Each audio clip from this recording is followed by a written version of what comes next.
Hey there, everybody. Welcome back with the Plat. Purplatypus is the name, and welcome to another Unicorn Overlord video.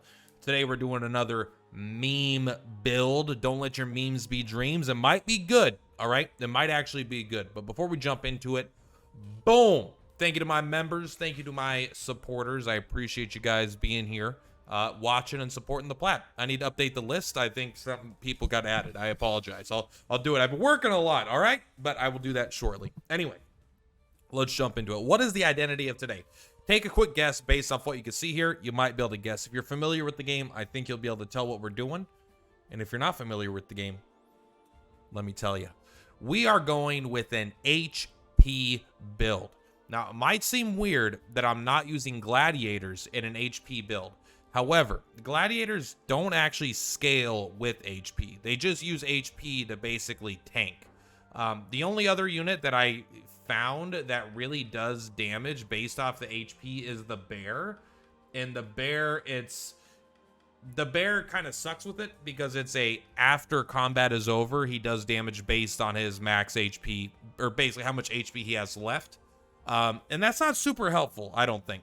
But what does have a really cool, interesting HP scaling ability is the Fatal Dive on the Griffin Master. Attack a column of enemies with a piercing strike. Deals damage equal to 50% of the user's HP. This attack cannot be critical. This attack is also unguardable. And this does true damage, in a sense, if there is such thing as true damage. The amount of damage that's done is not modified by the stats of an enemy. If they have 900 physical defense and 900 magical defense, this still does the amount of damage equal to half of your current HP. So it's a very powerful ability, but it's kind of like on a normal Griffin Master, it's kind of dog water. You really have to build into it because the normal Griffin Master, let's just look at Celeste here. I mean, this one's, again, she's only level level 17, but she has 45 HP, which is something, but like it's not, they don't have the best HP scaling, right? They got C on the HP scaling, even as a master, which isn't very good. However, there are ways around this to make it a very powerful ability. This is the team that I came up with. So let's first kind of look at what we're looking for equipment wise. Probably the best thing you can get is the Meteor Axe. It's just a very, very powerful, like, here's the thing. Everything that's on your character, you care not at all about the physical attack. This is like the one build where your physical attack on this unit could be 1 and it won't make a difference. So you are going to want to do double hardy on the growth types. And outside of that, Meteorite Axe is probably the best axe in the game. I don't think there's anything that gives more than 20 HP. I also found a Giant's Great Axe, which has negative 10 initiative, which is not good. However, you could get 2 Meteorite Axes, or you could just kind of do what I'm doing and just overcompensate for the negative initiative by having a super initiative boosting team, where it's like your initiative gets so high that it doesn't matter. The other things you're going to want to get here on, I have a main damage dealer and then like a secondary damage dealer on this squad, right? So this is the one that gives you 30 HP, 10% max HP. I don't remember where I found it. If you beat the game, you'll likely find it. I think I might have got it from the elf area or something. It just seemed like a Tree of Life thing. I don't know if that's accurate though. And then we've got just some more HP, and then we've got the Heavy Rains. This is mostly for the initiative. The 10 HP can be gotten from a lot of other items. But you can see we're to stack in HP. We're at 177 at level 39. Now, I would level up all these characters, but I'm still playing my other playthrough, so I'm not investing that much time into this. This is more theory crafting. But also, keep in mind, every level, the damage of this ability is going to get a little bit stronger, because your HP is going to get higher. And as your base HP gets higher, these HP percent increases will also get better, and you're just getting multiple HP points per level, usually. Secondary character, kind of a similar thing, just getting the HP. That's all there is. This character is just a lower level. That's why that they don't have as much HP. Now, you don't need more than 2 AP and 2 PP on this build because our whole goal is to attack once and just kill everything, basically. You don't, and if you don't kill everything, it's not the end of the world. This build isn't really a 1 round type of build. You can make it that way. You can get another 2 AP here. You could supplement this with a way to, like, with the sergeant to gift AP, so you can go up to 3 and then gift 1. Like, there are ways to do it, but I haven't really felt that didn't feel needed so far. But if you want to be more consistent 1 rounding, then you absolutely can do that. At least on one of them. Probably this character. You'd have to give up damage, but you can give up 10 HP to get a ruby pendant, which maybe we'll try switching to in the other thing here. So the other front line I have is Gilbert. Gilbert is actually pretty bad in this team in general. He is easily the most replaceable. Now, the main reason he's here is because of the rapid order and my really, really low initiative, because of the Giant's Great Axe. So rapid order is very good. The second reason he's here is sniping order. It's really annoying to miss when you're only doing 1 attack. And even though your accuracy is pretty good, right? It's a D accuracy. So even though their accuracy is pretty bad, actually, sniping order is the real main reason that he's here. Is I was going up against thieves and stuff, and I just wanted to not miss, because when you miss, you do nothing, right? So I have sniping order because I think it's that powerful, and then rapid order is very good. Now, what's interesting about Gilbert in this particular build, this might be the only build in the game that I could think of where I actually want to not use offensive order, and I do want to use defensive order, because defensive order increases your allies' defense. So that is really good, because it actually, the increased attack doesn't increase your damage directly. It kind of does, because it'll increase the magic of these characters a little bit, but that's not really significant because we're already hitting the cap of what we're going to be doing here. So really, this is a very interesting time to use this build, because you get a bunch of defenses. And what I think is really good about this build, surprisingly powerful, is like, it could do a lot of damage. It could do a lot of true damage through enemies with maybe lower HPs but insane defensive stats. No problem killing them easily, right? As enemies get higher and higher HP, you're going to need to level up more and more to get more HP to actually deal damage to them, or just 2-round them. But really, this build is also incredibly defensive, because you get defensive order, because you get incredibly high HPs, and because we are using 2 healers on this build. These guys will fight, and they will frequently end with full HP, even if they take damage, because they have such high HPs, and the healing just pushes them above and beyond. So we have a were owl here. Let's talk about the feather staff first. The feather staff, I think, is not really optional. You're going to want 2 healers in this build. It could be 2 feather staffs, 1 feather staff, and 1 like bishop. You can kind of mix it up a little bit here, but for the most part, I think you want 2 healers. And you specifically want either limited heal or overheal. So overheal is exactly what it sounds like. Restore minor HP to a row of allies above their HP limits.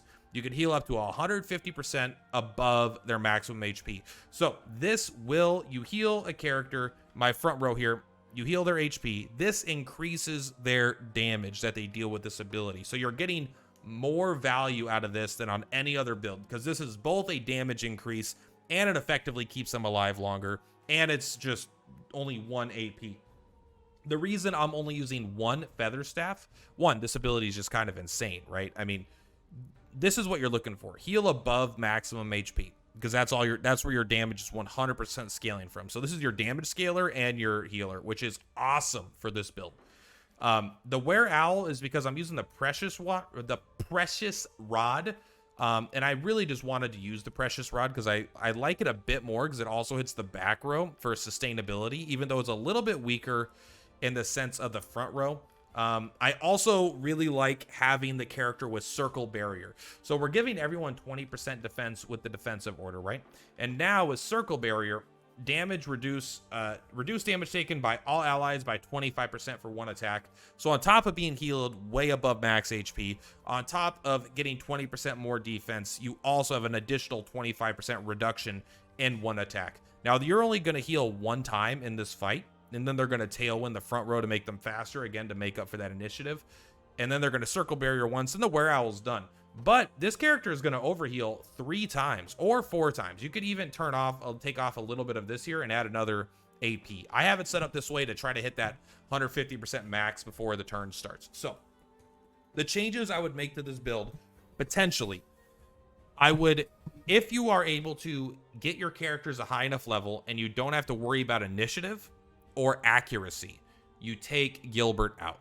Gilbert is not necessary. He is an initiative fixer and an accuracy fixer all in one without having to use any of his actions, because rapid order is start a combat, sniping order is before an ally attacks. But you could easily take him out and put in an additional Griffin Master for way, way, way more damage. I would also consider taking away some of my own damage here and putting on something like a Ruby Pendant so you can get 2 attacks in here. If you take out Gilbert, you could put another damage dealer. You could do something a little cute, like you could put in a Sergeant to gift AP, but keep in mind the Sergeant's not particularly good in this build because the Fatal Dive cannot critical. So you're kind of losing that ability. Oh, one thing I did forget to mention, though. We have 2 PP on this character. One of them is going to be used for feathering most of the time, because most of the time you're going to, if there's like archers in the team, make sure you're killing the archers, right? They're not going to dodge you. Just make sure you kill them first. But Wing Rest is really powerful when you have a ton of HP. So even if you do manage after 3 overheals and a precious heal and defensive buff, you still get a self heal at the end of combat if you need it.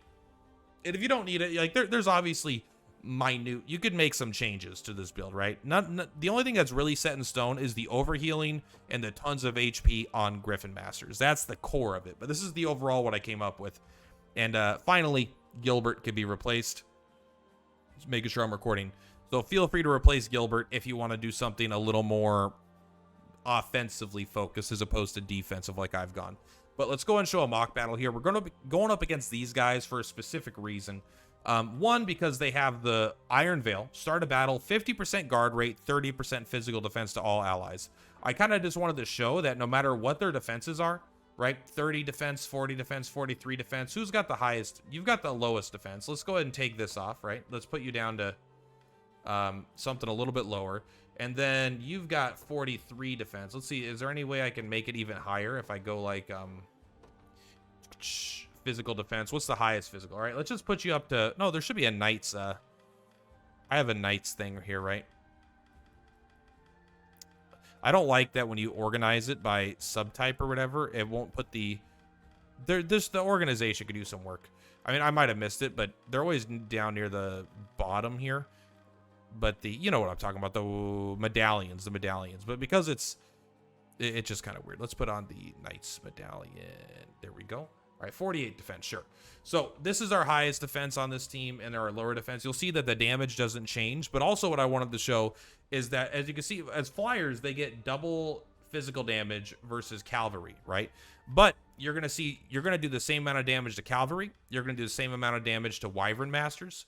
You're going to do the same amount of damage to, it's true damage. It doesn't care what we're doing here, okay? I'm moving them here. That way we'll hit the wyvern master. So again, the way this team is, we're not going to one round them because we're not doing enough attacks. But I kind of wanted to show you the power of this team is that it has the ability to just not care what your opponent is doing. So we're going to go first because it's set up to go super fucking fast. They've got Iron Veil, giving them a ton of defense. We use defensive order, not super needed, but it's still good. So we overheal. We go from 177 to 211. And then from 211 to 234. I don't even know if that's the cap. I don't know what 150% is, all right? I'm not that smart. But what I can say is that we're going to Fatal Dive with a sniping order, and we are going to hit for 117 true damage. Our second character is going to hit for 92 true damage. Flame Javelin is going to come in, right? And they're going to miss, actually. Brandish is probably not the best thing. Guaranteed crit, though, is pretty good.